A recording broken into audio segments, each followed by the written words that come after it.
bem-vindos ao canal do Prof. Martins Bio.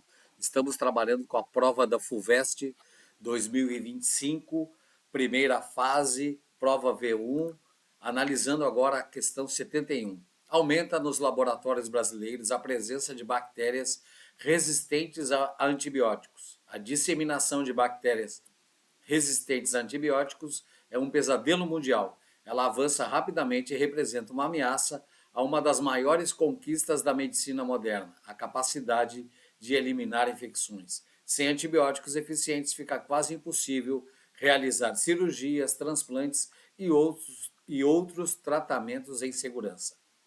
Expostas à concentração adequada dos antibióticos e por tempo suficiente, as bactérias facilmente morrem. Se a dosagem e duração do tratamento forem inferiores ao necessário para aniquilá-las, uma parte pode sobreviver e se multiplicar, acumulando alterações do material genético que lhes permite escapar à ação dos fármacos. As bactérias estão em todos os lugares, na água, no solo, no ar e nas superfícies, inclusive no nosso corpo. Com o uso intensivo de antibióticos na saúde humana e na produção de alimentos, as bactérias são continuamente expostas a esses fármacos. E esse contato favorece a seleção das variedades resistentes. É uma pesquisa da FAPESP. Bom, aqui nós temos nas ordenadas o número de bactérias em milhões, tá? Aqui nós temos o tempo e cultura desse experimento. Então, essa linha vermelha é a linha de crescimento das bactérias, certo? Continuamente. Então, tempo e cultura sem antibiótico. O antibiótico 1 apresenta eficiência, né, demorando em torno de 16 dias aqui. Antibiótico 2 é o mais eficiente, né, um tempo curto aqui de 9 dias para eliminar todas as bactérias. E o antibiótico 3 não tem eficiência, ele começa eficiente aqui, mas lá pelo 10º dia aparece a resistência ao antibiótico, né? E no experimento mostra que a população de bactérias sobe e cresce até o dia 16, praticamente aos níveis sem antibióticos. Então, essa população de bactérias aqui do dia 16 é resistente ao antibiótico. Então, como surge, né, a resistência bacteriana? Como a gente pode ver aqui, tem uma bactéria que é resistente, ela não sabe, ela não provocou isso. A mutação ocorre ao acaso. Ela nem sabe, a bactéria nem sabe, não tem ideia, ou o organismo não sabe que é resistente a esse antibiótico. Com o uso do antibiótico, a gente nota que a maioria morre, sobra essa bactéria aqui, por divisão binária, ela vai produzir outras bactérias resistentes. Então, as bactérias resistentes vão permanecer, vão gerar uma população resistente e podem transferir essa resistência a bactérias não resistentes. Os pontos importantes da mutação são 3 pontos, não são 2 nem 1, são 3. As mutações ocorrem ao acaso. Não existe intencionalidade no material genético e nem naquele ser vivo em produzir uma determinada mutação. E ela é aleatória, pode ocorrer em qualquer lugar do material genético. Então, as mutações genéticas são alterações nas bases nitrogenadas do DNA, no material genético, que originam novas versões de genes alelos. A maioria das mutações é deletéria, ou seja, não dá certo.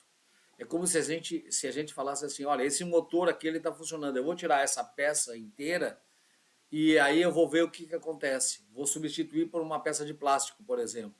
Né? Não vai dar certo. Então é isso que acontece. Tá? Então a maioria das mutações não funciona. Tá? Uma das causas das mutações é a transformação temporária de uma base nitrogenada em outra, fenômeno conhecido como tautomeria. Isso é uma questão de isomeria. Tá? Agentes mutagênicos, tá? Tá aqui ácido nitroso, o formol, já ocorreram alguns casos no Brasil de adicionarem formol no leite, tá? Corantes, alguns são mutagênicos, alguns aromatizantes são mutagênicos, radiações ionizantes, radiações não ionizantes. Então, como a gente pode ver aqui, isso aqui é o DNA, o emparelhamento de uma base nitrogenada chamada guanina com citosina. Nós temos aqui, então, a mutação, entrada de água, saída de amônia, e a citosina se transforma em uracila. Não há emparelhamento aqui, certo? Nós temos uma parte, então, essa coluna aqui está certa, vai produzir um DNA normal. Essa coluna aqui, ela está incorreta porque a uracila está emparelhando com a adenina. O que ocorre é que a uracila não faz parte do material do DNA. Então a uracila sai, entra a timina pelo corretor, né, do DNA que faz isso, e nós temos adenina e timina. Só que adenina e timina, tá, representam o DNA mutante, porque o certo é guanina e citosina. Bem, vamos analisar as alternativas. Considerando o texto e o gráfico sobre a resistência de bactérias a antibióticos, é correto afirmar: a combinação de mais de um antibiótico durante um tratamento reduz a quantidade de antibióticos lançada na rede de esgoto? Não, os dois são lançados. Então, isso não faz sentido. E as chances de surgirem bactérias mutantes na natureza?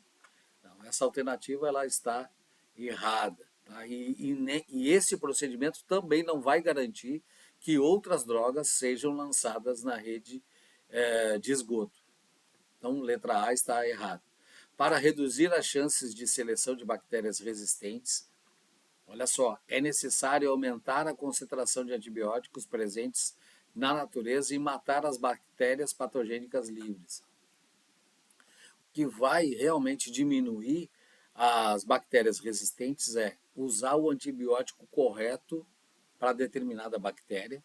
Segundo, o tempo que o tratamento com antibiótico deve seguir um tempo correto, tá, de tratamento.